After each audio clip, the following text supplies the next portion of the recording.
अस्सलाम वालेकुम। आज हम आप लोगों के साथ शेयर करेंगे मावे खाजे की रेसिपी, जिसे हम ईद मिलादुन नबी के मौके पे बना रहे हैं फातिह के लिए। बहुत ही ज़्यादा टेस्टी बनती है, तो एक बार प्लीज़ मेरे कहने पे ट्राई ज़रूर करिएगा। सबको बहुत पसंद आने वाला है। वीडियो पसंद आएगी तो लाइक शेयर एंड सब्सक्राइब करना बिल्कुल मत भूलिएगा। तो आइए देख लेते हैं इस टेस्टी से मावे खाजे को हमने कैसे बनाया है। यहाँ पर मावा खाजा बनाने के लिए सबसे पहले हमने 1.5 कप मैदे को अच्छे से छान के ले लिया है। एक छोटी कटोरी से 1 कटोरी हम डाल देंगे पिसी हुई चीनी। आप अपने टेस्ट के हिसाब से चीनी ले लीजिएगा, जितना भी कम ज्यादा आप खाते हो। अब यहाँ पर 3 से 4 पिंच हम ले लेंगे नमक, और इसमें हम डाल देंगे 2 चम्मच बड़े वाले चम्मच से मेल्ट किया हुआ घी, और अच्छी तरह से मिक्स कर लेंगे। तो यहाँ पर मैदे में हमने सारी चीज़ों को अच्छे से मिक्स कर लिया है, और ये देखिए इस तरह से मुट्ठी बंधे तो हमारा आटा तैयार है।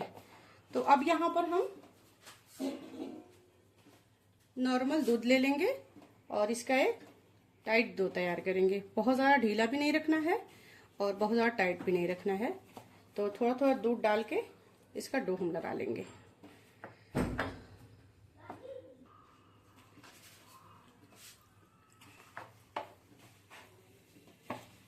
तो यहाँ पर आटे को हमने ये देखिए लगा लिया है। ये देखिए नॉर्मल आटा हमने लगा लेना है, बहुत ज़्यादा टाइट नहीं करना है। तो यहाँ पर आटे को हमने लगा लिया है। अब यहाँ पर हम डाल देंगे थोड़ा सा घी और थोड़ा सा दूध डाल देंगे। अच्छे से लगा लेंगे इस तरह से, और इसे हम आधे घंटे के लिए रेस्ट पे रखेंगे। तब तक हम बाकी की तैयारी कर लेंगे। और हमने ले लिया है मावा, जिसको हमने घर पे बना के तैयार किया है। क्वांटिटी आप अपने हिसाब से ले सकते हैं। हमने एक छोटी कटोरी से मेजरमेंट किया है। तो यहाँ पर अब हम मावे में डाल देंगे 1 कटोरी भर के महीन वाला बुरादा जो होता है, वही हमने लिया है, एकदम बारीक वाला। अब यहाँ पर हमने 1 कटोरी ले लिया है पिसा हुआ ड्राई फ्रूट। कोई भी ड्राई फ्रूट आप ले सकते हैं, जो भी आपको पसंद हो आप ले सकते हैं। और यहाँ पर हम 1 कटोरी उसी कटोरी से ले रहे हैं पिसी हुई चीनी।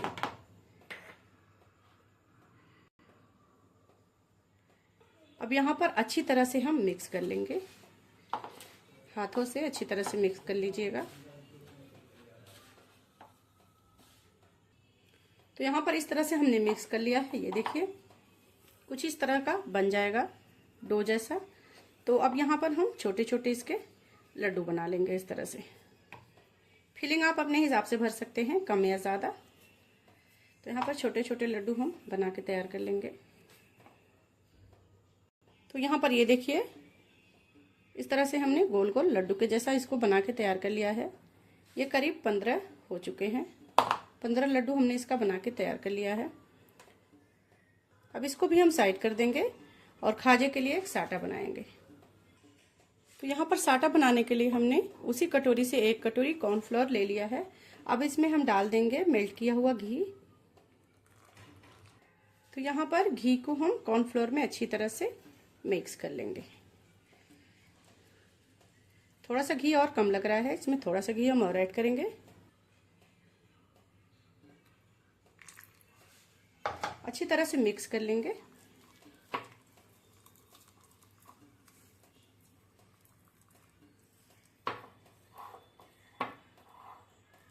तो यहाँ पर ये देखिए हमारा साटा बनके तैयार है। तो इसको भी हम साइड करेंगे और आटे देख लेंगे।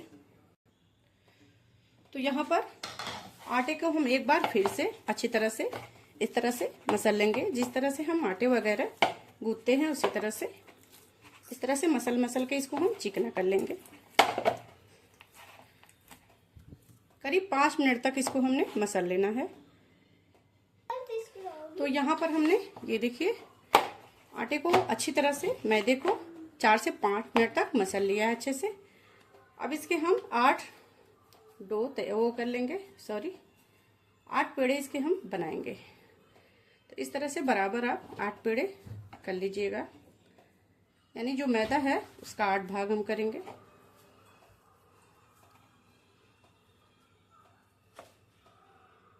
तो यहाँ पर 8 पेड़े हमने इस तरह से तैयार कर लेना है। ये देखिए, अब इसके हम पेड़ों को हम चिकना कर लेंगे इस तरह से। जिस तरह से हम रोटी के लिए पेड़े तैयार करते हैं इसी तरह से हम तैयार कर लेंगे। ये देखिए, इसी तरह से हम सारे पेड़े बना के तैयार कर लेते हैं। तो यहाँ पर हमने 8 पेड़ों को ये देखिए चिकना कर लिया अच्छे से। तो यहाँ पर 3 पेड़े हम ले लेंगे और बाकी के 5 पेड़े हम साइड कर देंगे, क्योंकि ये तीनों पेड़ों में हम कलर लगाएंगे, यानी कलर लगा के इसको अच्छे से हम गूंथेंगे। तो वहां पर ये देखिए हमने 3 कलर ले लिया है।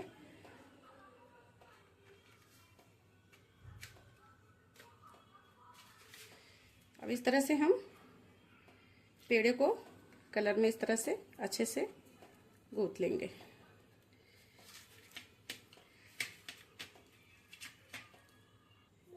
तो यहाँ पर ये देखिए ग्रीन कलर हमने अच्छे से आटे में गूंथ लिया है, देख सकते हैं आप लोग। तो इसके हम वापस से पेड़े बना के रख लेते हैं। तो पेड़े बना के हम रख लेंगे और हाथ को अच्छी तरह से धुल लेंगे। बचे हुए कलर को भी हम इसी तरह से गूंथ के तैयार कर लेंगे, अच्छी तरह से मिक्स करेंगे और हाथ को धुल लेंगे ताकि एक कलर दूसरे कलर में मिक्स ना हो। तो यहाँ पर तीनों कलर को हमने ये देखिए अच्छे से मिक्स कर लिया है। तो अब इसे हम बेलने चलते हैं। तो यहाँ पर सारे पेड़े को हम रोटी के शेप में बेल लेंगे। जितनी मोटी हम रोटी बेलते हैं उतनी मोटी हम बेल के तैयार कर लेते हैं। तो चलिए एक एक पेड़े लेते हैं और बेल लेते हैं।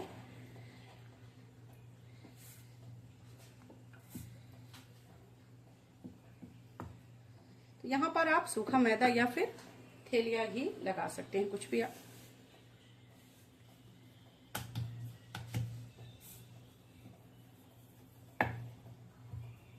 तो यहाँ पर ये देखिए इस तरह से हमने रोटी के शेप में बेल लेना है, ना ही बहुत मोटा करना है और ना ही बहुत ज़्यादा पतला करना है। ये देखिए, तो इसी साइज में हम सारे पेड़े को बेल के तैयार कर लेते हैं।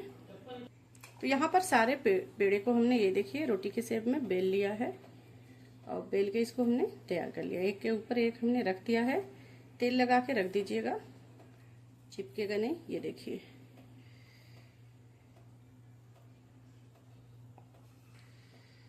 तो अब यहाँ पर हम चकले पे एक रोटी को रखेंगे जो हमने बेल के तैयार किया है, और जो हमने साटा तैयार किया था उसको इस तरह से लगा लेंगे, अच्छे से फैला लेंगे।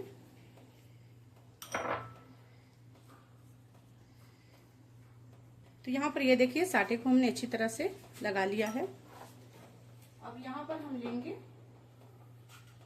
एक कलर वाला रोटी जो हमने बेला हुआ था, उसको भी इसी के ऊपर रखेंगे। और कम ज़्यादा होगा तो कोई बात नहीं, इस तरह से हाथों से आप फैला के बराबर कर लीजिएगा, शेप में ला लीजिएगा। ये देखिए इस तरह से, जैसा कि हमने किया है। और इसके ऊपर भी हम साटा लगाएंगे अच्छे से। तो यहाँ पर ये देखिए इस पे भी हमने साटा अच्छे से लगा लिया है। अब लगाएंगे वाइट कलर का जो रोटी है, कलरफुल वाला नहीं लगाएंगे, एक कलरफुल रखेंगे और एक सादा रखेंगे हम। तो इसके ऊपर अच्छे से साटा लगाएंगे। अब यहाँ पर हम लगाएंगे कलरफुल वाला ये, इसको अच्छे से इस तरह से शेप मिला लेंगे इस तरह से। तो इसके ऊपर भी हम साटा अच्छे से लगाएंगे। तो अब यहाँ पर हम लेंगे एक सादी रोटी, वाइट वाली रोटी। तो इसके ऊपर भी अच्छे से हम साटा लगा लेंगे। अब यहाँ पर इसके ऊपर हम एक कलरफुल वाला पराठा रखेंगे, सॉरी रोटी रखेंगे इस तरह से, और इसको इस तरह से प्रेस करके हम शेप में ला लेंगे और इसके ऊपर हम साटा लगाएंगे। यहाँ पर हम एक रोटी रखेंगे इस तरह से और इसके ऊपर भी हम साटा लगा लेंगे। तो यहाँ पर इसके ऊपर एक और हम सादी रोटी रखेंगे और जो भी बचा हुआ साटा है उस पे हम अच्छे से फैला के लगा लेंगे इस तरह से। अब यहाँ पर इस तरह से हम रोल कर लेंगे इसको इस तरह से। ये देखिए इस तरह से आपको रोल कर लेना है। ये देखिए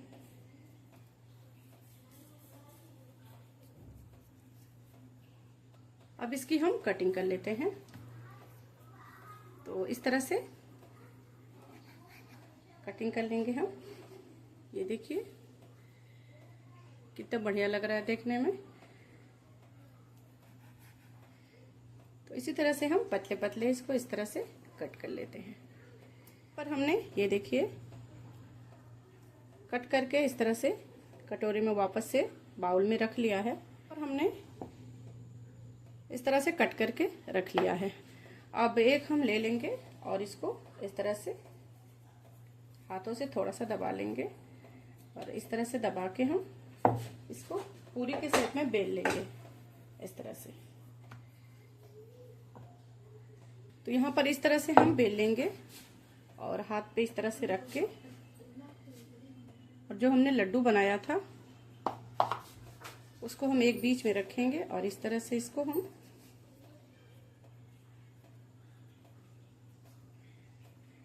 फिर से इसको हम लड्डू का शेप दे देंगे इस तरह से।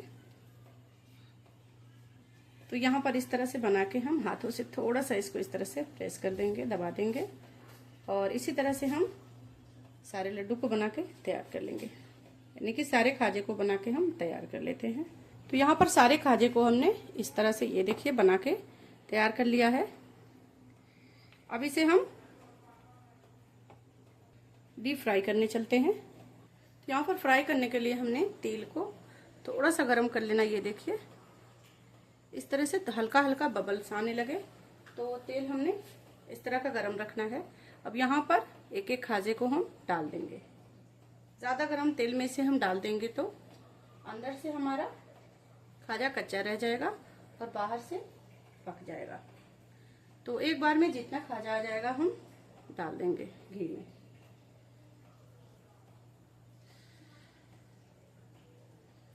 तो यहाँ पर इसको 2 से 3 मिनट तक ऐसे ही छोड़ देंगे हम। लो फ्लेम पे ही बनाएंगे इसको हम। लो फ्लेम को बिल्कुल हमने लो रखा हुआ है। तो इस तरह से आप टच मत करिएगा, इसको ऐसे ही छोड़ दीजिएगा 2 से 3 मिनट तक। उसके बाद पलटिएगा। तो यहाँ पर 2 से 3 मिनट हो चुके हैं, 3 मिनट के करीब हो चुके हैं। तो ये देखिए खाजे को हम दूसरे तरफ पलट लेंगे और लो फ्लेम पे ही 3 मिनट और इसको हम पका लेंगे, फ्राई कर लेंगे। तो सारे खाजे को हम पलट लेते हैं। ये देखिए हल्का हल्का सा गोल्डन सा कलर आने लगा है। तो इस टाइम पे हम पलट लेंगे।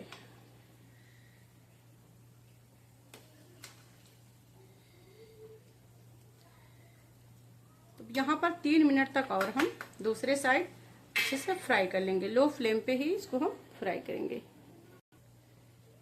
जब तक हमारे खाजे फ्राई हो रहे हैं तब तक आप लोग प्लीज़ बता दीजिए कि हमारी वीडियो आप लोग किस गांव से या फिर किस शहर से देख रहे हैं, ताकि हम आप लोगों का थैंक्स कर सकें। तो देखिए अच्छे से इस तरह से हम फ्राई कर लेते हैं। तो चलिए 3 मिनट बाद फिर हम देखते हैं। तो यहाँ पर 3 मिनट और हो चुका है। तो ये देखिए खाजे हमारे दूसरी तरफ भी ये देखिए अच्छे से फ्राई हो चुके हैं, यानी गोल्डन सा कलर आ चुका है इस पर। अब हम फ्लेम को कर देंगे मीडियम और अच्छे से इस तरह से चलाते हुए अच्छे से क्रिस्पी होने तक फ्राई कर लेंगे। ये देखिए हमारे खाजे के एक एक लेयर अच्छे से खुल गए हैं। तो इसे हम मीडियम फ्लेम पे थोड़ी देर और फ्राई कर लेंगे, करीब से 5 से 7 मिनट और लगेगा। तो यहाँ पर हमारा खाजा बन के ये देखिए रेडी हो चुका है, फ्राई हो चुका है, देख सकते हैं आप लोग। तो सारे खाजे को हम तेल से छान के बाहर निकाल लेंगे। तो यहाँ पर इस तरह से हम सारे खाजे को बटर पेपर के ऊपर इस तरह से निकाल लेते हैं। तो यहाँ पर सारे खाजे को हमने बटर पेपर के ऊपर निकाल लिया है। बचे हुए खाजे को इसी तरह से हम फ्राई करके निकाल लेंगे। यहाँ पर हमारा मावा खाजा बनके तैयार है। तो हमारी आज की रेसिपी आप लोगों को कैसी लगी प्लीज कमेंट बॉक्स में जरूर से बताइएगा। वीडियो को ज्यादा से ज्यादा शेयर करिएगा। चैनल पे नए हैं तो सब्सक्राइब करिएगा। तो इंशाल्लाह मिलते हैं एक नई रेसिपी के साथ। तब तक के लिए अल्लाह हाफिज।